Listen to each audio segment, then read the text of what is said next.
जिन्होंने महिमा सुनी कि भगवान के नाम जप से पाप नष्ट हो जाता है, नाम संकीर्तनम यस्य सर्व पाप प्रणाशनम, अब वो बलपूर्वक उत्साह पूर्वक पाप करते हैं और सोचते हैं नाम कीर्तन कर लेंगे तो पाप नष्ट हो जाएंगे, उनको नरक मिलेगा क्योंकि नाम अपराध कर रहे हो। हम नाम कीर्तन कर रहे हैं जिनका हमको उन पर विश्वास नहीं कि वो विश्वंभर है, वो अनंत ब्रह्मांडों का स्वामी मां लक्ष्मी पति है, हमको हाथ फैलाना पड़ेगा। तो हमको भरोसा क्या है अपने आराध्य देव पर? नाम जपने का मतलब क्या रहेगा? अगर भिखमंगापन ना मिटा तो दूसरों से भगवान का एक संत गंगा किनारे कहते थे, कहावे मुआर दासा करे नरन के आशा, तो कहो कहां रहा विश्वासा, कहां विश्वास हरि से रहा। यहां लिखे राधा राधा राधे राधे कपड़े में, उसी बाथरूम में जहां लघु शंका करते हो उसी राधा नाम का कपड़ा धो रहे हो, जानते हो क्या कर रहे हो? नामापराध कर रहे हो, नाम का अनादर कर रहे हो। उसी राधा नाम का हम चरणामृत लेते हैं। क्या नाम जापक का पापोत्साह बढ़ता है? जप करके तो देख,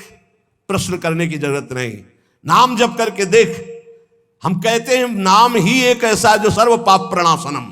श्री सनत कुमार जी कह रहे जो नाम जापक है अगर ये 10 अपराध करता है तो नाम का फल उस पर प्रकाशित नहीं होता। हे वत्स, इन 10 अपराधों से बच गए तो नाम तुम्हें भगवत प्राप्ति करा देगा। अगर ये 10 अपराध हैं तो ये दारुण अपराध नाम का प्रकाश नहीं होने देते। पहला, नामदाता गुरु का अपराध, उनकी अवज्ञा, उनका अनादर, गुरुर अवज्ञा पहला अपराध है। जो नामदाता गुरु की अवज्ञा करता है, चाहे जितना सर के बल खड़े होकर के साधन कर लो, वो मंत्र और नाम सिद्ध ही नहीं हो सकता, क्योंकि मंत्रदाता का अपराध करने वाले के हृदय में कहीं मंत्र प्रकाशित होता है। एक प्रसंग आता है ब्रज के भक्तों में, गुरु मंत्र लिया और गुरु सेवा में कुछ दिन रत रहे तो कुछ ऐसा उनके अंदर भाव है कि एकांत में भजन करें, सब क्या है सेवा और सब भजन में। एक दिन उनके गुरुजी ने उनके पास सूचना भेजी कि आ जाओ, बहुत हो गया, सोचा। और गुरुजी कुछ दिन में पधार गए, सारा भजन साधन सब खत्म। अब उनके सारांश में बताया तो बहुत बड़ा उनका प्रसंग, बहुत व्याकुलता हुई उनकी। सब संतों से, बड़े बड़े संतों से पूछा, बिल्कुल ऐसी बहिर्मुखी स्थिति, कोई भजन नहीं, कोई। उनका गुरु अवज्ञा हो गई, गुरु अपराध हो। बोले अब कैसे? गुरुजी तो पधार गए। बोले बिना गुरु कृपा के अब कुछ नहीं होने वाला।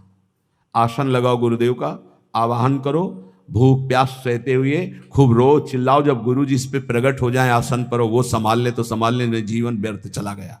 ऐसा कैसे हो सकता है कि मंत्रदाता का अपमान करके कोई मंत्र सिद्ध कर ले या संसार में चला जाके सुखी हो जाए? कभी नहीं। संसार में भी जाता है तो गुरुजनों की आज्ञा, गुरुजनों का जब ब्याह होता है तो गुरुजनों का आशीर्वाद, आचार्य का आशीर्वाद, देवी देवताओं का पूजन बड़ा मंगलमय होता था। इसीलिए अब आज का जो जीवन गृहस्थी का बड़ा संकटपूर्ण जीवन है, क्योंकि ना तो आचार्यों का आशीर्वाद है, ना गुरुजनों की सलाह है, ना भगवत मनमानी आचरण व्यभिचार प्रवृत्तियां बढ़ रही हैं, तो कौन इन सब बातों को माने। नाम जापक के लिए सबसे पहला अपराध है गुरुर अवज्ञा, अपने मंत्रदाता गुरु की अवज्ञा कर देना, गुरु का अपमान कर देना। कोई गुरु को ऐसे थप्पड़ थोड़ी मारता है, कोई गुरु को ऐसे थोड़ी। गुरु अवज्ञा का मतलब उनकी रुचि के प्रतिकूल चल देना, अपनी रुचि रखना। अच्छा, गुरु अनंत माताओं जैसा वात्सल्य रखते हैं, वो चुपचाप सहन करते हैं। उनका सहन करना तुम्हारे लिए बहुत हानिकारक है। वो सहन ना करें, कृपा करके हमें दंड दे दें, ये हमारे लिए मंगल विधान है। हमसे कोई गलती हो जाए तो गुरु सहन ना करें, श्री जी ऐसी कृपा करें कि हमको कटुवचन बोले, हमें दंड विधान कर दें, हमारे ऊपर शासन लागू कर दें, ये करुणा होगी। और अगर वो मौन रहकर चुपचाप सह रहे तो हमारा सर्वनाश है।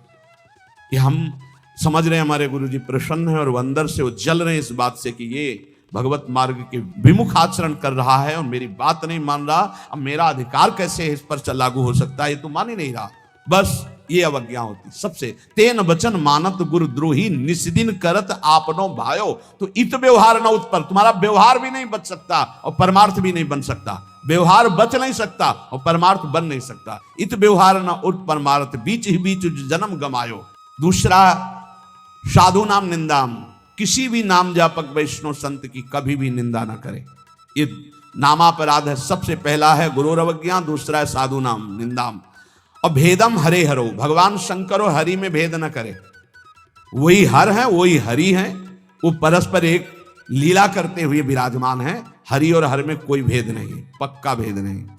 पहला गुरु अवज्ञा, दूसरा साधु नाम निंदाम, तीसरा भेदम हरे हरो, और चौथा है वेद निंदाम, वेद भगवान का वांग्मय स्वरूप है, किसी की रचना नहीं है। भगवान वेद व्यास जी ने वेद का विभाग किया है।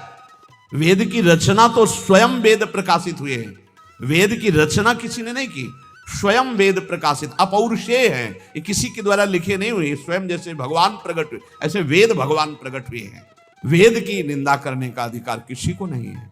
हाँ, वेदातीत प्रेम स्थिति है जिसे वेद नेति नेति कह के प्रेमी जन उनका दुलार कर रहे हैं, इसलिए देवर्षि नारद जी स्वयं आज्ञा करते हैं, वेदान्नपि सन्नस्ति सा केवलम मौच्छिन्न अनुरागम लभते। जो वेदातीत स्थिति प्रेम को प्राप्त करना चाहते हैं, वेद का सम्यक रूप से पूर्णता पूर्वक त्याग करते, तिरस्कार पूर्वक नहीं। जैसे भगवान श्री कृष्णचंद्र जी स्वयं आज्ञा करते हैं, त्रिगुण्य विषया वेदा निस्त्रिगुण्य भवा अर्जुन। हे अर्जुन, जो विभाग विषय का तीनों गुणों के अंतर्गत वर्णन किया जाता है, उससे ऊपर उठो, त्रिगुणातीत अवस्था को, निस्त्रिगुण्य अवस्था को प्राप्त हो। वेद की निंदा करने का अधिकार किसी का नहीं। वेद अपौरुषेय भगवान का वांग्मय स्वरूप है। जो वेद की निंदा करते हो कभी भी नाम जापक, सफल नाम जापक नहीं हो सकते।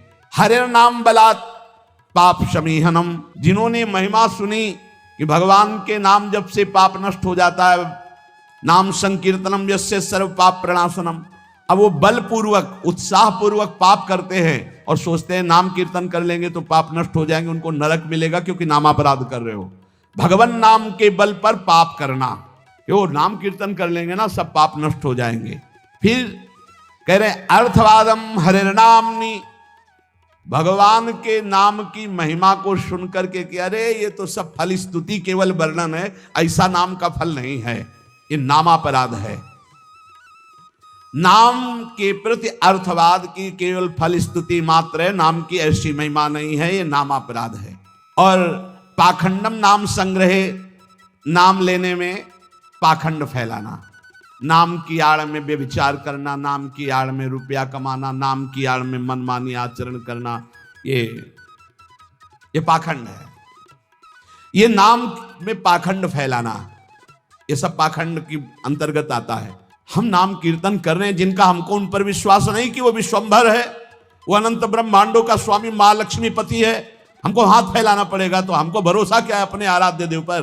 अरे जिसके एक निमिष मात्र से अनंत ब्रह्मांडों का सृजन हो जाता है, नाम बल से उसको अधीन कर लिया जाता है। सुमिर पवन सुत पावन नामो, अपने बस करी राखे रामो। डोनेशन चाहिए तो हरि से मांग डोनेशन। वो मां लक्ष्मीपति है, वो अनंत ब्रह्मांडों का स्वामी है, जिसको प्रेरित करेगा या वो स्वयं आके करेगा, और करे ना करे मंगबो भलो न बाप सो जो प्रभु राखे टेक। ये क्या मतलब रह गया? नाम जपने का मतलब क्या रह गया अगर भिखमंगापन ना मिटा तो? दूसरों से भगवान का एक संत गंगा किनारे कहते थे, कहावे मुआर दासा करे नरन के आशा, तो कहो कहां रहा विश्वासा, कहां विश्वास हरि से रहा। तो नाम के बीच में ये पाखंड फैलाना, नाम का आश्रय लेकर के दुनिया का नाटक करना, ये नामापराध है। आगे अलसे नास्तिके चैव, नास्तिक पुरुष को उपदेश नहीं देना चाहिए नाम का। जो आलसी है, अब जैसे ऐसे भी आते, हमारा भजन में तो मन नहीं लगता है, हमसे ये तो सब होता नहीं है, भजन में मन नहीं लगेगा, भागवतिक कार्य तुमसे नहीं होंगे, भोगों में बढ़िया मन लग रहा है, प्रपंच करने में मन लग रहा है, तो फिर नरक में भी मन लगे या ना लगे वहां जाना पड़ेगा आपको, दंड तुम्हें भोगना पड़ेगा। भजन में मन नहीं लगता, घंटों प्रपंच, चतुरासी जी के पाठ करने में दम नहीं है, फिर बात भजन करने में जबान दर्द करेगी, 2 घंटा प्रपंच बोलने में जबान दर्द नहीं करेगी। पता नहीं कौन सी ऐसा जादू माया ने कर दिया है, लाख समझाओ समझ में नहीं आता। गुनगुनाना है तो प्रभु के गीत गुनगुनाओ, आपका जीवन पावन, आपसे जो मिल जाए उसका जीवन पावन। आपको नाम जप करो, खूब गृहस्थी के कार्य करो, कौन मना करता है? आलसी और नास्तिक को भगवान नाम उपदेश करना, और अलसे नास्तिक के चाहिए हरि नामोपदेशनम, नाम विस्मरण। जब नाम की महिमा इतनी सुन ली, परम पूज्य श्री प्रथम गुरु नानक देव जी की कल वाणी में था कि जब तक जीऊं तब तक नाम, नाम छूटे तो मृत्यु। ये कल शाम के कई बार ये बात नानक साहब की, इसकी क्या बात, जब तक जीऊं तब तक नाम, नाम तब तक जीऊं, नाम छूटा मृत्यु। ऐसा नाम से प्रेम, भगवान नाम की महिमा सुनकर नाम न जपना, नाम को भूल जाना, और नामान्य अनादर मेवच, नाम का अनादर करना। जैसे चर्चा की कि अपनी दुकान खूब चले इसलिए नाम छाप दिया, रूप छाप दिया भागवती, या ऐसे आप कार्ड विवाह के छाप दिए जिनमें नाम है, रूप है, भगवत भाव, या आप अपनी गाड़ी पे नाम लिख दिए, पीछे लिखा है मोटरसाइकिल में श्री हरिवंश या राधा, और जूता सहित ऐसे टांग उठाकर उसमें बैठते हो। तुम्हारी दिमाग है, इसमें लिखा है देखो, नाम में अनादर में वच, नामापराध कर रहे हो। जो तुम्हारे हृदय में चलना चाहिए वो तुम्हारे वहां ऐसे पानी डाला तुम्हारे जूते में बह के आ रहा है। वही नाम का जब हम अभिषेक करते हैं तो चरणामृत लेते हैं। नाम का अनादर करना है नामापराध। इसलिए बहुत सा यहां लिखे राधा राधा, राधे राधे कपड़े में, उसी बाथरूम में जहां लघु शंका करते हो उसी राधा नाम का कपड़ा धो रहे हो। जानते हो क्या कर रहे हो? नामापराध कर रहे हो, नाम का अनादर कर रहे हो। उसी राधा नाम का हम चरणामृत लेते हैं। इसलिए अगर कोई वस्त्र ऐसा है चद्दर राधा नाम का, वस्त्र राधा नाम का, तो यमुना जी में यहां आकर के, नहीं तो कभी मत धो, केवल पहन लो, टांग लो, दर्शन करो, उसको प्रयोग में लाओगे, धोगे उन बाथरूमों में संसार के जहां लघु शंका करते हो, जहां स्नान करते हो बहुत होश में। तो ये 10 नामापराध सनत कुमार जी कहते हैं, इनसे बच जाए तो नाम का फल मिलता। पहला है गुरु का अपमान करना, दूसरा है साधु महात्माओं की निंदा करना, तीसरा भगवान शिव और हरि में भेद करना, चौथा वेद की निंदा करना, पांचवा भगवान नाम के बल पर पाप करना, छठवां भगवान नाम की महिमा को अर्थवाद समझना, सातवां नाम लेने में पाखंड फैलाना, आठवां आलसी और नास्तिक को भगवान नाम उपदेश करना, नवां भगवान नाम की महिमा सुनकर भगवान नाम न जपना, और 10वां नाम का अनादर करना। इन 10 नामापराधों से बच जाए तो नाम जापक निश्चित भगवान की प्राप्ति, ज्ञान, वैराग्य, भक्ति जो चाहे मिल जाएगा। इसलिए सतत नामापराध से बचकर धन्य है वो महापुरुष जो प्रिया प्रीतम का आश्रय लेकर अपना जन्म सार्थक करते हैं।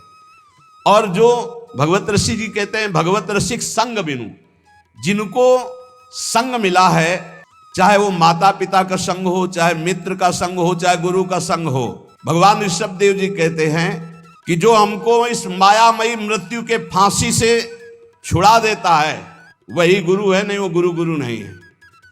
खुली बात है, गुरु शिष्य का संबंध है भगवत प्राप्ति कराने से। तन मन प्राण समर्पित करके गुरुदेव की आज्ञा पे चलो, निश्चित भगवत प्राप्ति है। भगवत प्राप्ति कोई ऐसा रसगुल्ला या गुलाब जामुन नहीं कि खरीद लिया, ये लो भैया खा लो। उनकी आज्ञा पे चलो, भगवत प्राप्ति आपको होनी है। आपको भ्रम छोड़ना है, आपको असत आचरण छोड़ने हैं, आपको असत चिंतन छोड़ना है, आपको भगवत चिंतन करना है। तो गुरुदेव का सारा प्रयास रहता है असत त्याग करके सत्य में स्थित करना। वो गुरु नहीं है जो अपने शिष्य को भगवत भक्ति के रंग में रंग करके मृत्यु रूपी माया रूपी फांसी से न बचा पावे। गुरु नहीं है। वह स्वजन नहीं है जो अपने संबंधी को भगवत नाम जपने का उपदेश न करे। वो पिता नहीं जो अपने पुत्र को भगवत प्राप्ति का उपदेश न करे। वो माता नहीं जो अपने पुत्र को भगवत प्राप्ति का भजन का उपदेश न करे। वो पति नहीं है जो भगवत प्राप्ति का उपदेश न करे, भगवत प्राप्ति का सहयोग न करे।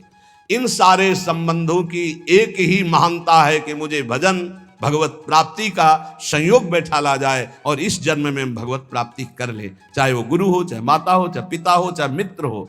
भगवत ऋषिक जी कहते हैं अगर ऐसा संग नहीं है भगवत प्राप्ति का तो सब माया का नाटक है, हमको नहीं इस माया के नाटक में फंसना। देखो भगवत प्राप्ति कैसे होती है। आपने एक जगह मान लिया कि हम सब बात तो टाल सकते हैं, अपने गुरु की बात नहीं टाल सकते।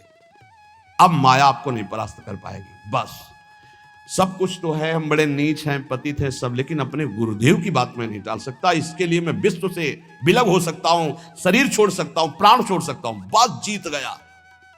और गुरु की बात ऐसी मानी जाती है। वो कह रहे इस समय दोपहर के 12 बजे, जी बिल्कुल धूप खूब चौड़ी है, मूर्ख बना रहा है। चौड़ी धूप है, 4 बजे नहीं महाराज जी आप कह रहे हो 12 बजे है। नहीं समय तो 4 बजे। हाँ महाराज ब्रह्म मुहूर्त का समय है। बड़ी मुंह चपुड़ी बोलते हो। तो महाराज आप बोलोगे दिन तो हम दिन को दिन, आप कहोगे रात तो हमरा, हमको मतलब नहीं दिन है कि रात। आप कह रहे हो दिन है तो हम अपनी आंखों का विश्वास नहीं मानेंगे, हम आपकी बात मानेंगे। तुम्हें जो पसंद वही बात, आप आज्ञा करो, हमारा तन मन प्राण उसी मार्ग में चलेगा जिसकी आपकी आज्ञा है। बस जीत गया।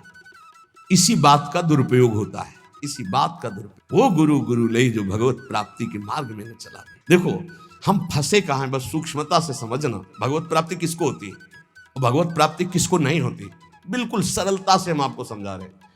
केवल अहंकार ही भगवत प्राप्ति में बाधक है, और उस अहंकार को गुरुदेव उल्टा सीधा दक्षिण बाएं ऊपर नीचे हर जगह से प्रहार करके चकनाचूर करते हैं, पक्का चकनाचूर करते हैं।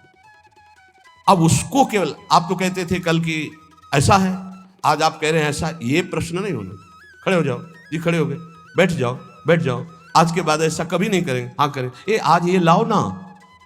महाराज आप तो कह रहे थे कभी ये नहीं खाने। नहीं जी, पाओ, कल हमने कहा था नहीं पाना। महाराज जी आपने आज कहा है कि आज पा लीजिए, पा लिया, आज अभी कहो, नहीं तो नहीं। ऐसा जीतता है, ये नहीं कि आपने कल कहा था तो आज ऐसे कह, नहीं, वचनम करिष्ये तो में आप जैसा कहे, जीत गया। अहंकार का केवल नाश करने की लीला होती है, अहंकार का नाश। दौड़ो नहीं, खड़े हो जाओ, खड़े, बैठ जाओ, बैठ, जब तक हम ना कहें तब तक ये बैठे रहना, उठ के एक कदम में नहीं जाना, हमें वैसे ही बैठे रहना, क्योंकि केवल बात अहंकार की हो रही है। इस अहंकार का मर्दन केवल गुरु कृपा से होता है। और जब देखते हैं ना कि ये तो अहंकार को संभाले हुए, तब फिर वो दुलार करने लगते हैं। अच्छा तो ऐसे बहुत घाटा है, गुरुदेव हमें कभी दुलार ना करें, वो सदैव हमारे ऊपर शासन वृत्ति से रहें, उनको कभी ऐसा ना लगने पावे कि अगर हम तो अवहेलना करके हम चले। ये कभी एक साधक कह रहे थे कि हमें सबसे बड़ा दुख तब होता है जब आप विनय पूर्वक कोई बात हमसे कहें, तब लगता है कि आज तक हमारी ऐसी वृत्ति अभी नहीं हो पाई कि गुरुदेव अपना मानकर हमको तू संबोधन करके बात करें। ऐसे बात वो विनय पूर्वक बात करें, मतलब सम्मान पूर्वक। कहीं मेरे अंदर अहंकार है, कहीं मेरी भूख है। बोले बस ये मुझे पसंद नहीं आता जब आप विनय पूर्वक बात, कि मैं आपसे हाथ जोड़कर प्रार्थना करता हूँ आप ऐसा, तब लगता है धिक्कार हमारे जीवन को। अभी तक मेरा अहंकार बकाया रह गया है, अभी तक गुरुदेव अपना नहीं माने, अभी तू कह के संबोधन नहीं करे, रे ऐसा करो। अपनापन तो तब हमें लगता है जब ये विनय हट जाती। विनय तो पर से होती है, नहीं नहीं, अभी अभी गुरुदेव अपना नहीं मान। ये अहंकार की गलित वृत्ति में आता है भाव। अहंकार बहुत, यही भगवत प्राप्ति, सिर्फ भगवत प्राप्ति में मुख्य है अहंकार, और इसी की गुफा में रहते हैं काम क्रोध लोभ आदि।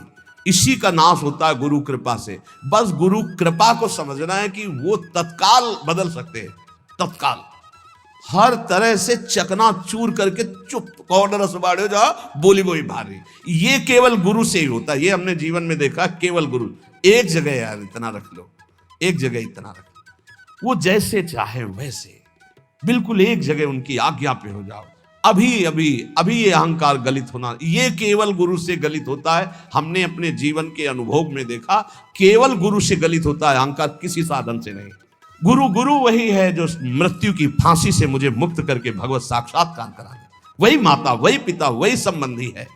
ये शरीर दुखमय विषय भोगों की प्राप्ति के लिए नहीं है। नायम देहो देह भाजाम नृलोके कष्टान कामान नरहते विद्भुजाम ये तपो दिव्यम पुत्र कायेन सत्वम शुद्धे दस्मात् ब्रह्म सौख्यम त्वनंतम। हे पुत्रो, इस मर्त लोक में शरीर जो मिला है मरेगा, नष्ट होगा। इसमें बड़े रोग, बड़े दुख आने वाले हैं। ये विषय भोगों के लिए नहीं मिला है। ये विष्ठा भोजी सुकर कुकर आदि को ये सब सुख प्राप्त है सांसारिक। इस शरीर को दिव्य भजन के द्वारा भगवत प्राप्ति कर लो, इसलिए मिला है मानव देह। तपस्या के द्वारा अंतःकरण को शुद्ध करो। तपस्या कौन? जो हमारे अंदर काम क्रोध लोभ आ रहे हैं उनको जो हम चुपचाप सह रहे हैं, ये तपस्या है। इस शरीर को तपो दिव्यम पुत्रकायेन सत्वम शुद्धे दस्मात् ब्रह्म सौख्यम त्वनंतम। तपस्या के द्वारा अंतःकरण पवित्र करके भगवत प्राप्ति करो। तपस्या कौन? जो हम 2 बजे से जग रहे हैं, सब आराम से खा पी के सो रहे हैं, आप जग रहे हैं। अब आपका 10 बजे तक दिनचर्या चल रही है, कुछ थोड़ा सा जलपान, फिर भजन साधन, अपना रात दिन लगे हुए, काम क्रोध आदि शत्रु आ रहे हैं उनकी जलन सह रहे, ये तपस्या है। ये क्या करेगा? अंतःकरण को पवित्र कर देगा। इस शरीर से अनंत भगवदानंद की प्राप्ति होती है, अनंत भगवदानंद की।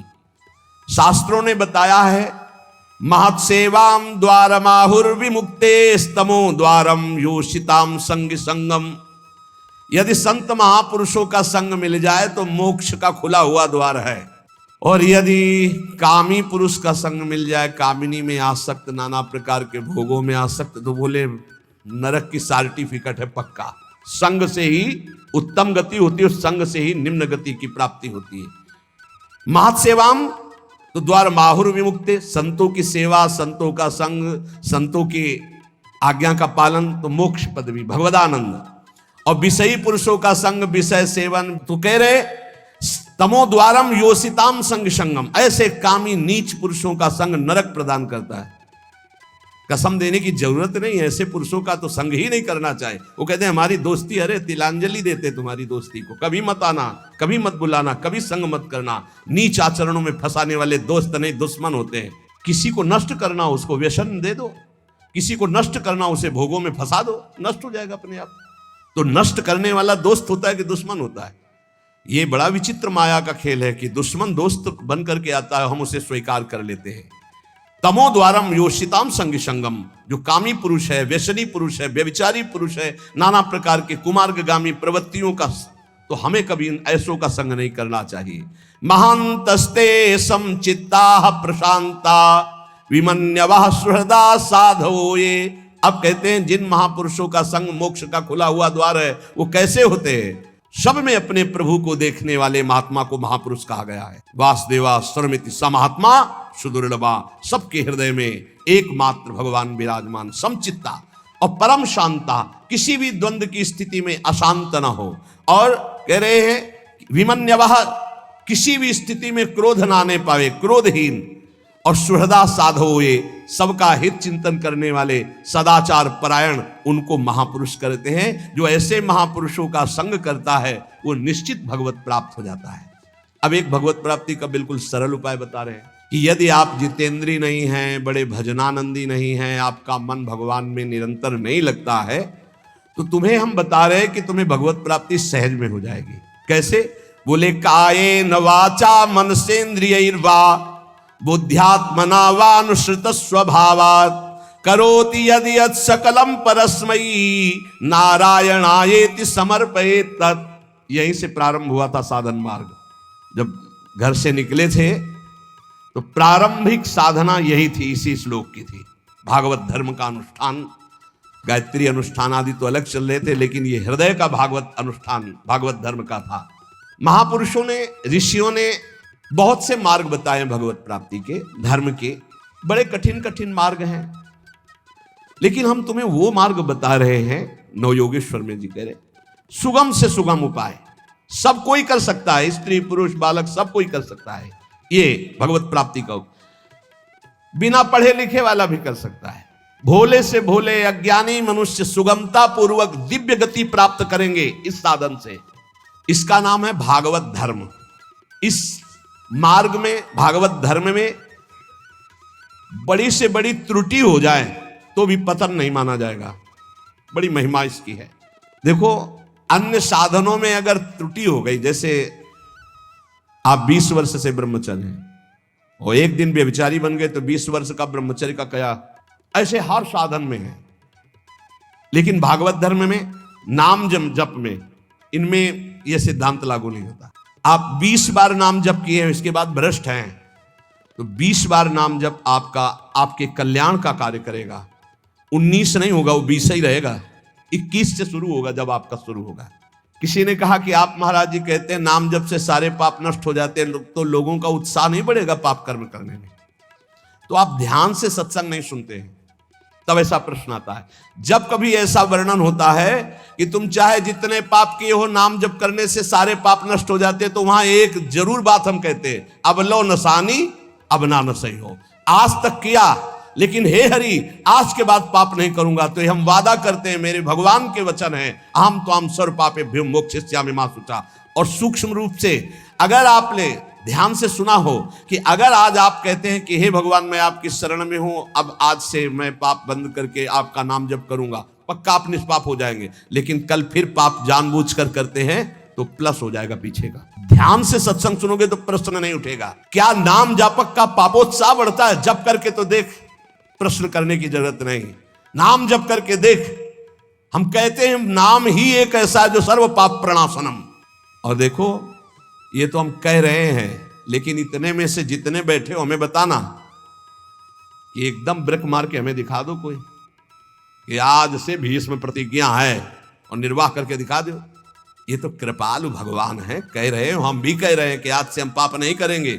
लेकिन हो सकता है कि ब्रेक मारते मारते गाड़ी बीता दो बीता आगे खिसल जाए, वो ब्रेक मानी जाएगी, ब्रेक ही मानी जाएगी कि देख लो पहिया नहीं चला है, पर ब्रेक मारी खिसक गया एक बीता, उतने में घटना घट गई। तो अब मन रहा है विषयी पापात्मा, ब्रेक मारते मारते कोई गलती बन गई तो राहत न प्रभु चित चूक किए की करत सुरत सै बार ही।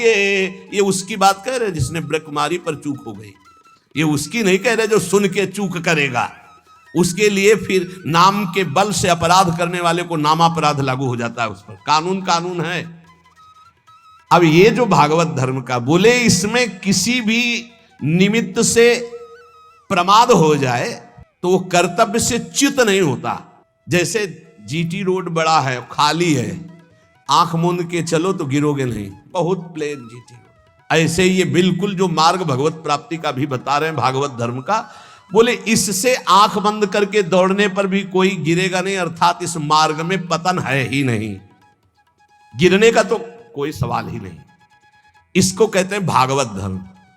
तो बोले भागवत धर्म करने वाले के लिए नियम नहीं है कि कोई विशेष प्रकार का कर्म करे। बहुत ध्यान से सुनो, वो शरीर से, वाणी से, मन से, इंद्रियों से, बुद्धि से, अहंकार से, अनेक जन्मों अथवा इस जन्म की आदत से, स्वभाव से जो जो करे यत करोषि, वो सब परम पुरुष भगवान नारायण को समर्पित कर दे, बस इसी से भगवत प्राप्ति हो। शुरू करो। कई बार चर्चा कर चुके हैं, यही साधन आगे बढ़ाता है। सिद्ध बनने की कोशिश जल्दी मत करो, यहां बल्कि जल्दी सिद्ध हो जाते हैं। अरे क्या समर्पित करना, हम तो समर्पित ही है। सही ढंग से समर्पित हो जाओ तो ये निकलेगा नहीं कि हम समर्पित हैं। वो प्रभु कहेंगे ये मेरा है। हमें क्या कहें, हमें तो सिर्फ इतना कहना है कि हमारे आप हो, बस। समर्पित है कि नहीं वो तो तुम जानो, हम क्या जाने, क्योंकि समर्पण का तो आपको स्वीकृति करनी हो, आप जानो कितना है, हम क्यों कहें। हमारा हर मिनट, हर सेकंड, हर चेष्टा आपके चरणों में समर्पित होगी। अब यहां देखिए, प्रातः से उठो और एक एक घंटा का समर्पण शुरू करो। अभी बहुत जल्दी साधना के सोपान की ऊंचाई पर आ जाओगे आप, पक्का मान लो। लेकिन वही कर पाएगा जिस पर भगवान की कृपा, जो हम कह रहे हैं। एक एक घंटा का समर्पण, वो भजन हो, नौकरी हो, किसानी हो, खान पान हो, शौच स्नान का समय, जो भी समय आपका गया, फिर से ध्यान से सुन लो, इसमें तर्क मत करना। शरीर से, वाणी से, मन से, इंद्रियों से, बुद्धि से, अहंकार से, अनेक जन्मों की आदतों से, एक जन्म, इस जन्म की आदत से, स्वभाव से, अहंकार से जो जो भी कर्म हो रहे हैं वो सब परम पुरुष भगवान नारायण को समर्पित कर दो। इसे भागवत धर्म कहते हैं। इसका फल होगा भगवत प्राप्ति। ये जब घर से भागे थे और गुरु शरण में हुए थे, तब से अनुष्ठान ये प्रारंभ उसी समय से हो गया था। क्योंकि श्रीमद् भागवत की कृपा बचपन से रही, घर में शाम के रोज भागवत की चर्चा, पर जब वैराग्य भाव में आए तो हमका इसका अनुष्ठान होना चाहिए, ये भागवत धर्म है। और बस ये शुरू कर दिया था, एक एक घंटे का शुरू किया था।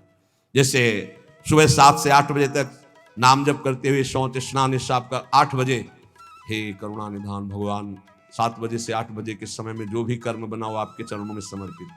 ठीक, अब 8 बजे से 9 बजे तक जो, फिर धीरे धीरे, ये हम आपको बिल्कुल अक्षरशः वैसे बता रहे जैसे किया, धीरे धीरे शयन तक। जब शयन से सुबह उठे तो रात्रि में सोने का जितना समय था, 6 घंटे, 5 घंटे, 4 घंटे, हे प्रभु आपके चरणों में ये भी समर्पित। अब इसका फल ये हुआ कि कुछ समय बाद हमारे अंदर जलन शुरू हुई और जांच होनी शुरू हुई कि हमारे कर्मों में त्रुटि कौन सी है। उन त्रुटियों का समाधान शुरू हुआ। प्रभु से प्रार्थना, हे प्रभु देखो ये गंदी बात थोड़ी आपको समर्पित होती, देखो मेरे मन में गंदी बात चल रही, मेरे मन में ऐसी बात आ रही। कृपा हुई, जांच शुरू हुई, गंदगी निकालने की प्रार्थना हुई। धीरे धीरे धीरे फिर जब मन, तन, प्राण, अहम ये जब समर्पित हो गए तो फिर बंद हो गया। जब घर का जाया हुआ चेहरा हो जाता है ना, उसको फिर वो पेमेंट नहीं है, वो समर्पित है, फिर वो ये सब बंद हो जाता है। ये इतने से इतने राधा वल्लभ अर्पणम मस्तु, अब कुछ रह ही ले गया तो क्या अर्पणम मस्तु, अब तो राधा वल्लभ जी खुद अर्पणम मस्तु हो गए हैं, तो अब क्या अर्पणम मस्तु, राधा वल्लभ जी अर्पणम मस्तु। अब यही राधा वल्लभ जी का ही राज्य है, तो अब अर्पण क्या करना हो, तो बैठे भी सिंहासन पर। ये सिद्ध, वही हम पहले कही कि सिद्ध ही मत झाड़ो। अगर आपकी स्थिति भगवदाकार नहीं है तो आपको ये साधन बहुत बढ़िया है, बहुत बढ़िया। चतुरासी जी का पाठ किया, राधा वल्लभ जी कर, सेवा की, राधा वल्लभ जी कर, रसोई अमन या राधा वल्लभ जी, किसानी की 5 घंटे, भूल गए आप 1 घंटे में, 1 घंटे में कहां देखें, तो 5-6 घंटे में एक बार पूरा थोक में जमा कर दो। 8 घंटे ड्यूटी की, हे प्रभु 7 बजे से गए थे, देखो 8 घंटा ड्यूटी, ये 8 घंटे के समय में जो भी क्रियाएं चेष्टाएं हुई, नाथ आपको समर्पित है, आप इस समर्पण वृत्ति से प्रसन्न हो जाइए और अपनी शुद्ध भक्ति प्रदान कीजिए। कह रहे ये समर्पण लोगों की मान्यता और धारणाओं से आपको उठाता चला जाएगा, और बताना किसी को नहीं, सुन लो और आज से धारण कर लो, बिल्कुल फ्री है। कोई एक विशेष भागवतिक कार्य समर्पित करना ऐसा नहीं, स्पष्ट लिखा है। भागवत धर्म का पालन करने वाले के लिए यह नियम नहीं है कि वो एक विशेष प्रकार का ही कोई कर्म करे और वो भगवान को समर्पित करे। वह शरीर से, वाणी से, मन से, इंद्रियों से, बुद्धि से, अहंकार से, अनेक जन्मों अथवा एक जन्म के स्वभाव और आदत से जो जो करे वो परम पुरुष प्रभु श्री हरि को समर्पित कर दे। इससे क्या होगा, आप समर्पण करते रहिए, आपकी स्थिति लोगों की मान्यता और धारणाओं से ऊपर हो जाएगी। कह रहे वो दंभ से नहीं, नाटक नहीं, वो स्वयं उसके अंदर ऐसे भाव जागृत हो जाएंगे। एवं व्रता स्वप्रिय नाम कीर्त्या जाता अनुरागो द्रुत चित्त उच्चई हसत्य छोरोदति रोति गायत्युन्मादवन नृत्यति लोक बाह्या। ये समर्पण रंग लाएगा, क्या लाएगा, अब नाम में प्रीति होने लगेगी, राधा राधा राधा। उसको हृदय में अपने प्रीतम के नाम कीर्तन में स्वाद मिलने लगेगा, नाम में प्रीति होने लगेगी। नाम में जो ही प्रीति हुई तो अनुराग उत्पन्न हुआ, अनुराग का अंकुर जब आया तो चित्त द्रवित हो जाता है। अब वो साधारण लोगों की स्थिति से ऊपर उठ जाता है, लोगों की धारणा मान्यता उस तक नहीं पहुंच सकती। जो समस्त कर्म भगवान को समर्पित करता है उसका नाम में प्रेम हो जाता है। नाम का प्रेमी अनुराग रंग में युक्त होकर लोगों की धारणा और मान्यता से अध्यात्म की ऊंचाई पर पड़ता है। वो दंभ से नहीं, स्वभाव से मस्त हो जाता है, मत वाला। अब वो कभी खिलखिला कर हंसता है, कभी फूट फूट कर रोता है, कभी ऊंचे स्वर से भगवान को पुकारता है, कभी मधुर स्वर से भगवान नाम कीर्तन गुणगान करता है। कभी कभी ऐसी स्थिति में सामने उसके भगवान होते हैं तो अपने प्रभु को रिझाने के लिए वो उन्मादवन नृत्यति लोक बाह्या, लोक बाह्य स्थिति वो उन्मादवत नृत्य करने लगता है। सामने उसको प्रभु दिखाई देते हैं, वो जिधर दृष्टि डालता है उसको भगवान दिखाई देने लगते हैं। ये साधन का फल देखो। खम वायु मग्निम सलिलम महिम च ज्योतिंष सत्वानि दिशो द्रुमादीन सरित समुद्राश्च हरे शरीरम यत्किंच भूतम प्रणमे धनन्यः। आकाश की तरफ देखता है तो उससे भगवान वायु, अग्नि, जल, पृथ्वी, ग्रह, नक्षत्र, प्राणी, दिशाएं, वृक्ष, वनस्पति, नदी, समुद्र, सब का सब भगवत स्वरूप उसे दिखाई देने, क्योंकि भगवत स्वरूप है। सभी रूपों में अपने आराध्य देव को प्रकट रूप से देखकर, चाहे जल सामने आए तो जल रूप भी भगवान, वायु स्पर्श करे, हाँ मेरे भगवान मेरा आलिंगन कर रहे। जिधर दृष्टि जाती भगवान वो अनन्य भाव से भगवत भाव में डूबा हुआ सबको प्रणाम करता है। भक्ति परेशानुभवो विरक्ति रन्यत्र चैष त्रिक एक कालः प्रपद्यमानस्य यथा स्नतः स्युस् तुष्टि पुष्टि क्षुदपायोनुघासम। आहा, जैसे भोजन करने वाले को प्रत्येक ग्रास के साथ तुष्टि, पुष्टि, क्षुधा निवृत्ति तीनों एक साथ होते हैं, ऐसे ही एक एक मिनट जो भगवान को समर्पित करता है, नाम जप करता है, उसको भजन के प्रत्येक क्षण का प्रभाव, संसार से वैराग्य, प्रभु में प्रेम और अपने स्वरूप का ज्ञान तीनों एक साथ हो। तुष्टि, पुष्टि, क्षुधा निवृत्ति, संसार से वैराग्य, भगवान में अनुराग, अपने स्वरूप का ज्ञान तीनों एक साथ बढ़ते चले जाते हैं। एक एक क्षण भगवान को समर्पित करता है, भगवान नाम जप करता है। यही जीवन का सार है। सत्संग का मनन किया जाए, मनन से बहुत जल्दी हृदय पवित्र होता है। रोज जो सत्संग सुनते हो, अगर कई बार इसे सुनो और मनन करो तो बहुत लाभ मिलेगा। सार सत्संग का, जिन प्रभु की तुम शरण में हो, यही अखिल कोटि ब्रह्मांडों के ईश्वरों के भी ईश्वर हैं, कोई अन्य आश्रय लेने की जरूरत नहीं। ऐसे प्रभु हमारी प्रियाजू के प्रेमाधीन है, इसलिए हम सदैव गरजते रहते हैं प्रियाजू के बल से, गोरे चरणारविंद की ठसक से रहते हैं। जिसको ये ठसक प्राप्त करनी है वो एक एक मिनट प्रभु के चरणों में समर्पित कर दे। भूल हो जाए तो जितनी देर भूल हो जाए उस भूल को भी समर्पित कर दे। एक एक क्षण समर्पण करने का फल मिलेगा। प्रभु की नाम में रुचि, प्रभु की लीला कथा में रुचि, इसका फल होगा आपकी स्थिति अध्यात्म की ऊंचाई पे आ जाएगी। कभी आपको इतना आनंद आएगा कि आप लौटते लौटते हंसते रहेंगे। कभी इतना आएगा कि रुदन आ जाए, कभी नाचने का मन होगा, कभी गाने का, वो एक दिव्य उन्मादमय स्थिति। और कभी ऐसी स्थिति जिधर देखो मेरे प्रभु तो सबको दंडवत कर रहा है, स्त्री हो, पुरुष हो, जड़ हो, चैतन्य हो, पापी हो, पुण्यात्मा हो, सबको नमस्कार, सबको प्रणाम कर रहा है।